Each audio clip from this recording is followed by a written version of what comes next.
I always believed that no matter what, family comes first. That belief lasted right up until the wedding invitations went out, and my name wasn't on a single one. My name is Everly Monroe. And this is the story of how my own family tried to erase me, and how I turned that silence into the loudest moment of my life. Growing up, our house in suburban Charleston looked like something out of a magazine. Manicured lawn, matching porch furniture, a mother, Diane, who treated appearances like a religion. My younger sister, Paige, was the family's shining star, outgoing, photogenic, always the center of every room she walked into. I was the quiet one, the reader, the girl who got good grades and didn't cause trouble, which in our house translated to the one nobody worries about. I never resented Paige for being loved so easily. I loved her too. What I resented, quietly, for years, was the way my own place in the family always felt conditional, like I was allowed to stay as long as I didn't take up too much space. Still, I showed up. Every holiday, every birthday, every small crisis. I drove 2 hours home for Sunday dinners I didn't even enjoy. Because that's what family does. Or so I thought, when Paige got engaged to her boyfriend of 3 years, Marcus. I was thrilled for her. Genuinely. I remember crying happy tears when she called to tell me. The diamond practically audible through the phone. I told her I couldn't wait to help plan everything.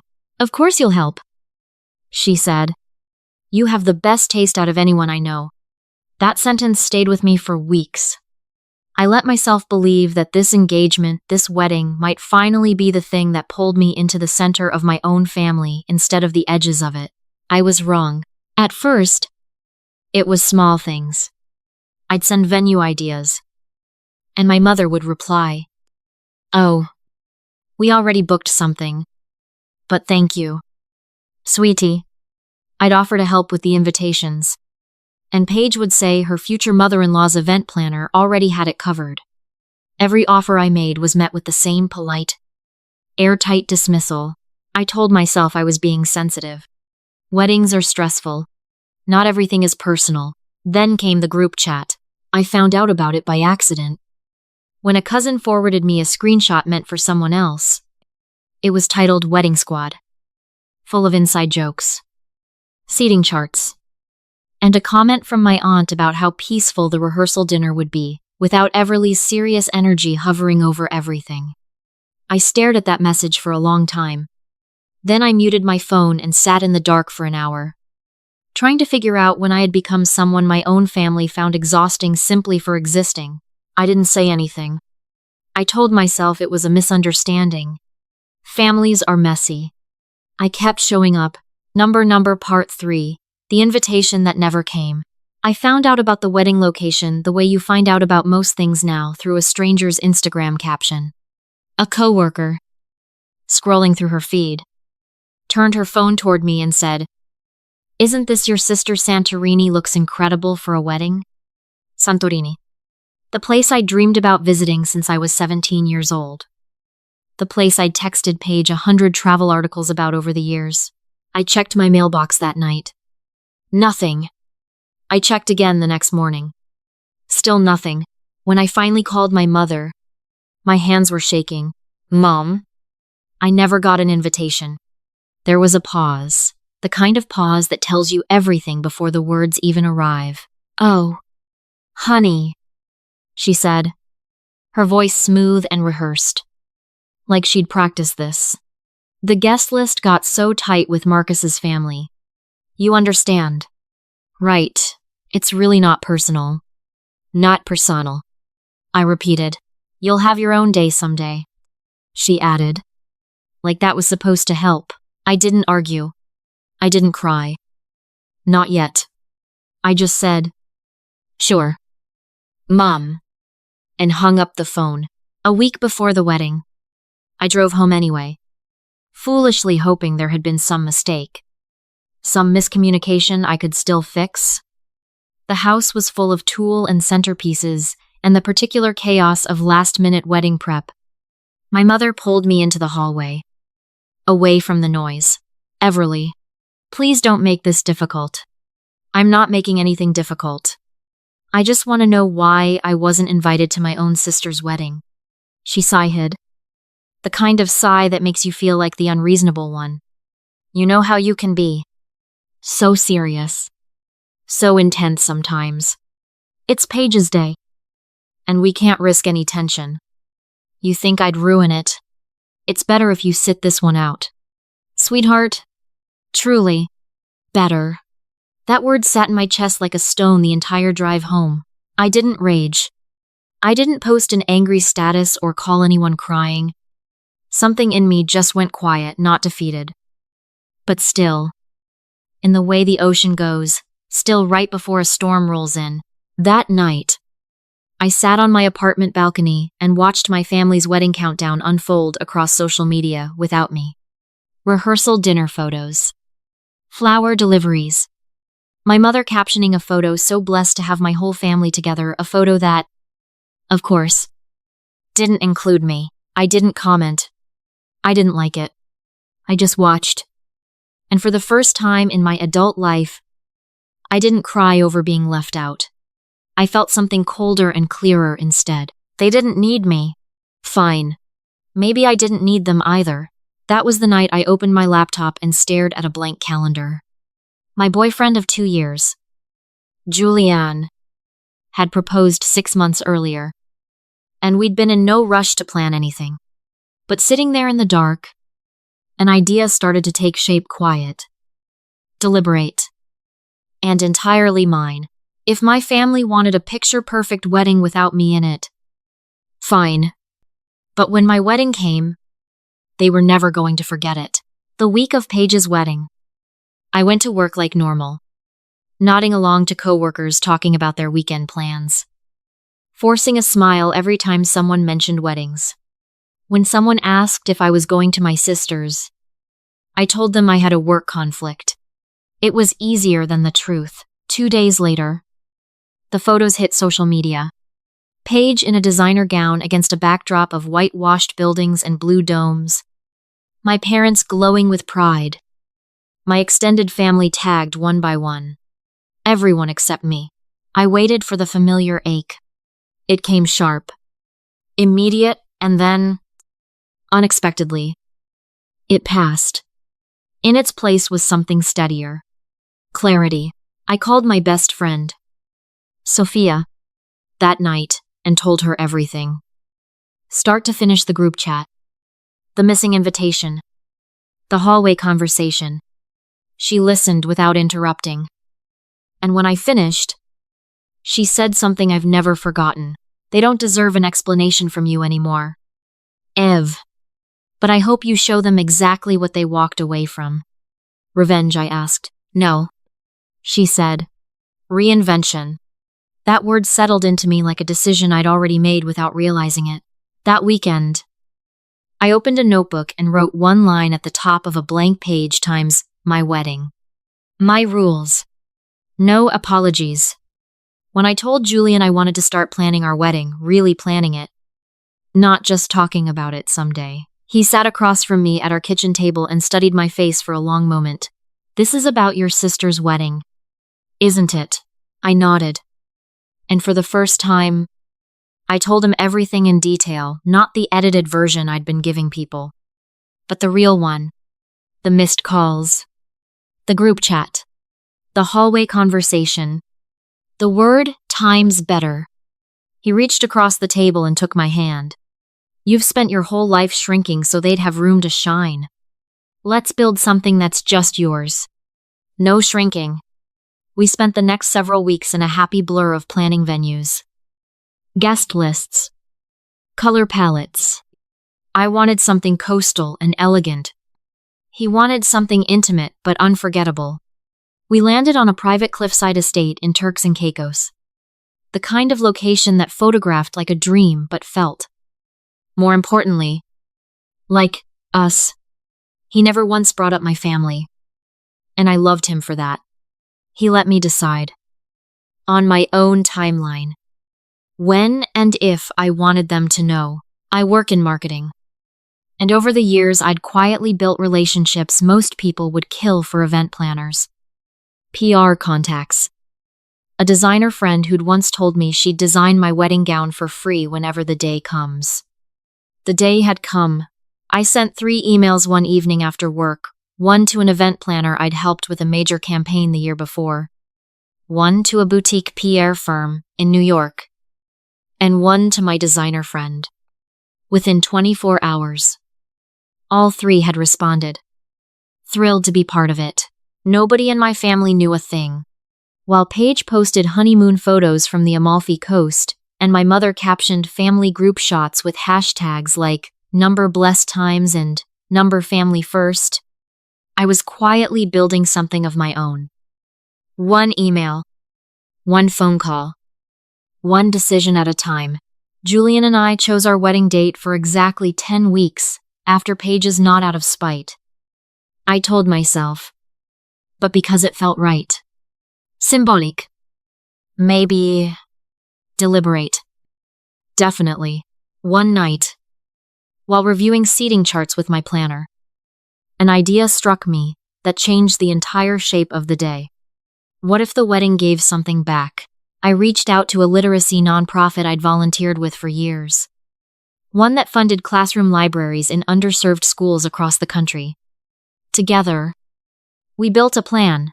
The ceremony would be live-streamed publicly, and every dollar donated during the broadcast would go directly toward funding books and reading programs for kids who needed them. It stopped being just a wedding in my mind. It became something with weight to it, beauty with a purpose behind it. When I told Julian, he just looked at me for a second before saying, "This is exactly who you are." I don't know why it took a wedding for the world to see it. I didn't say what I was thinking, that maybe it took losing my family's approval to finally stop needing it.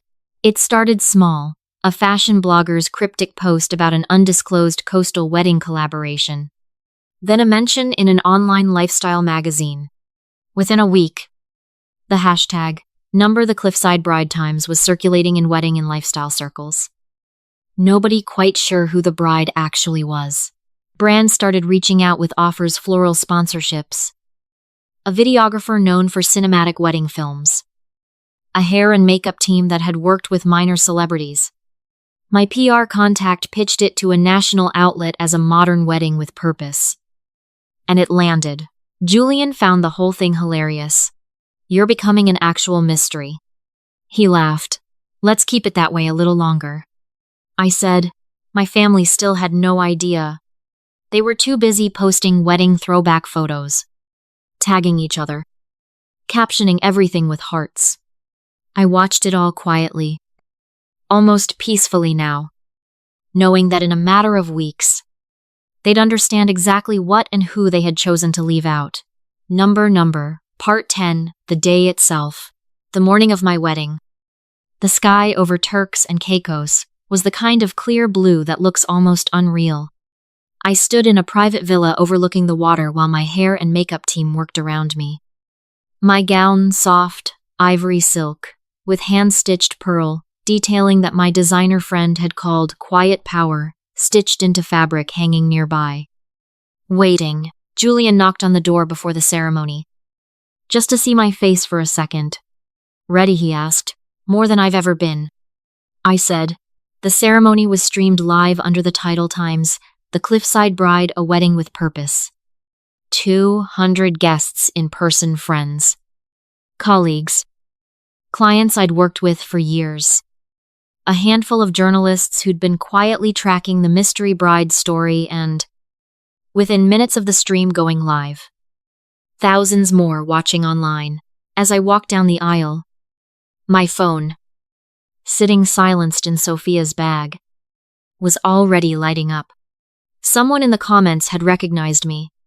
"Wait, isn't this the sister who wasn't invited to that Santorini wedding? Is this that Everly Monroe?" The post spread fast. Within 20 minutes, my name was trending in wedding circles across the country. I said my vows without a single tremor in my voice. And when it came time for the toast, I turned to the camera and the crowd and said something I'd rehearsed 100 times in my head, but never out loud, until that moment. Julian and I didn't just want today to be about us. We wanted it to mean something beyond us. A screen lit up behind me with a donation link for the literacy nonprofit. For every $1 given today, a child gets a book they might not have had otherwise. That's the kind of family we want to build. The donations started immediately. By the time the reception began, my phone, now back in my hands, wouldn't stop buzzing. Number, Part 11, The Fallout. Halfway through the reception, the texts started arriving. Mom, Everly. What is this? Why is everyone talking about your wedding? Mom, why didn't you tell us? Paige, is this some kind of payback? I looked at Paige's message for a long moment before typing back times. No. This is peace. Sophia read over my shoulder and laughed. They're losing their minds. Probably, I said, and took a sip of champagne. Not really my problem anymore. For years, I'd bent myself into smaller and smaller shapes, trying to earn a seat at their table. Now, for the first time, they were the ones scrambling for a place at mine. It didn't feel like triumph exactly. It felt like relief. By the next morning, the story had picked up real traction. A regional news outlet ran a piece titled, "Times Excluded from Her Sister's Wedding." She hosted a global celebration of giving instead. A lifestyle site called it, "Times the Wedding the Internet Can't Stop Talking About." The donation total crossed $180,000 within the first 24 hours, and kept climbing. When I saw the headlines, I didn't feel vindicated. I felt, for the first time in longer than I could remember, completely at peace. My mother called 4 times that day. I let every one of them ring out. Number, Part 12, The Conversation. 3 days later, I finally picked up. Everly. My mother, Saba. Her voice smaller than I'd ever heard it. You embarrassed us. No, I said calmly. I just lived my life. You erased me from yours.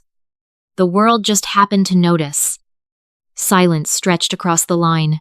You could have told us what you were planning, she finally said. You could have invited me to my sister's wedding. I replied. Funny how that works. Another long pause. Then, quieter. Almost human. You looked really happy. Everly. In the photos. It wasn't an apology. Not really. But it was the first honest thing she'd said to me in months. And for now, that was enough. Number, Part 13. What Came After. A week later, my mother posted something publicly, a long, careful message tagging me, saying the family should have celebrated me all along. I didn't respond. I'd spent years chasing that kind of acknowledgement. Now that it had finally arrived, I realized I didn't need it the way I used to. Paige called a few days after that. Her voice caught somewhere between guilt and something else I couldn't quite name. Everyone's talking about your wedding, she said. Even people who never even talk to me. That's kind of the point, I said gently. Mom's mortified. Dad won't even bring it up. A pause. You really changed the story. Ev. For the first time in as long as I could remember, she didn't sound condescending, just honest. A few weeks after that, my parents showed up at my office unannounced, holding a photo album labeled Times, family times, like a peace offering. I didn't invite them in. I just said, "Thank you for coming," and closed the door gently behind me. It wasn't cruelty. It was a boundary one I'd earned the hard way. Number, Part 14. 1 year later, on the 1-year anniversary of the wedding, I hosted a small, quiet dinner. No cameras. No live stream. Just Julian, Sophia, and, to my surprise, Paige, who showed up with a bottle of wine and an apology that felt, for once, unrehearsed. My parents didn't come. I didn't ask them to. Over dinner, Paige raised her glass and said, "You didn't destroy anything. You know, You just showed everyone exactly who you'd been all along. I smiled and let that sit with me for a moment before I answered. That was always enough. I said, I just needed to believe it myself first. That night, walking along the beach near our house, I thought about how much of my life I'd spent trying to earn a place at a table that was never really built for me. The tide came in, soft and cold around my ankles, erasing my footprints, one wave at a time, the way the past does. Eventually, if you let it. I used to think being forgotten was the worst thing that could happen to a person. Now I know the truth. Sometimes being overlooked is exactly what gives you the room to become someone impossible to ignore.